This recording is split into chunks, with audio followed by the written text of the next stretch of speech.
Okay, welcome to the video on finding the area of parallelograms. So as you see below, we have a parallelogram and we have two of the dimensions of the parallelogram.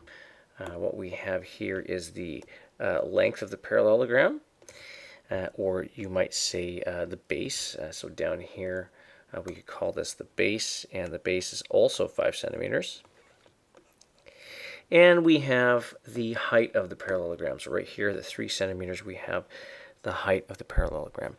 And we can use these two values to calculate the area of a parallelogram. And I'm going to show you how that's done before we do that. So rather than just sort of giving you the formula and you believe me and saying, okay, that's what the formula is, I'm going to show you where it comes from. So we're going to use our line tool here. And what we're going to do is we're going to try to cut up this shape a little bit. Okay, so if I were to, for example, draw a line from here to here, as you can see, that's the height of the parallelogram. Okay, and from there to there, what I'm going to do is I'm going to take this triangle here and I'm going to trace this with my line tool. Okay, so I'm going to trace this out, and I'm going to trace this up. So I'm just going to fix that bottom line here real quick. Try to make it as accurate as possible. Okay, bring that in a little bit. And we've created a little bit of a triangle here.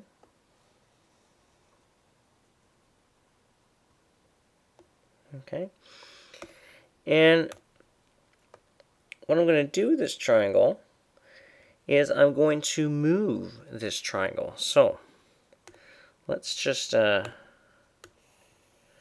bring this piece over here. As you can see, it matches perfectly. We're going to bring this piece over here. And we're going to bring that shorter piece right here. So as you can see, our triangle fits perfectly right here. Now, we need to pretend, of course, it doesn't show up in our picture, that we no longer actually have, so what we'll do is we'll draw another line here from here to here. We just moved this this triangle, so we no longer actually have this portion right here. We got rid of this. Okay, so we got rid of that triangle. We just moved it. We moved it over to the other side. Okay, so all we've done is we've kind of cut up our parallelogram and reshaped it without actually changing the area of the figure. Okay, so we haven't left any gaps or anything in the shape. And what shape is left over? Well, we have a rectangle, right? So we formed here, okay, formed a rectangle.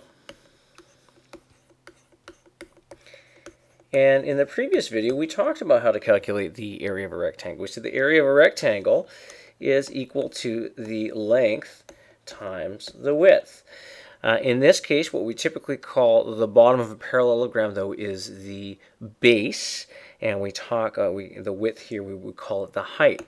So the area of our parallelogram becomes the base times the height. The bottom piece here is the bottom. Okay, same thing here. This is still 5 centimeters all the way across, still 5 centimeters all the way across. And the height here is 3 centimeters. That is equivalent to the length, right? So we have the length here, which is the same as the base.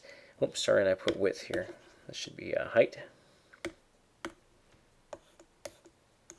Okay, and the width, the height right here, right, is the same thing as what our width is, because you think about it, this is also 3 centimeters, right? Okay, so the area of a parallelogram becomes the base times the height. Why? Because we can cut off that one end of a parallelogram and fit it perfectly onto the other side to create a rectangle. So what is the area of this parallelogram? Well, the area of this parallelogram then is simply 5 centimeters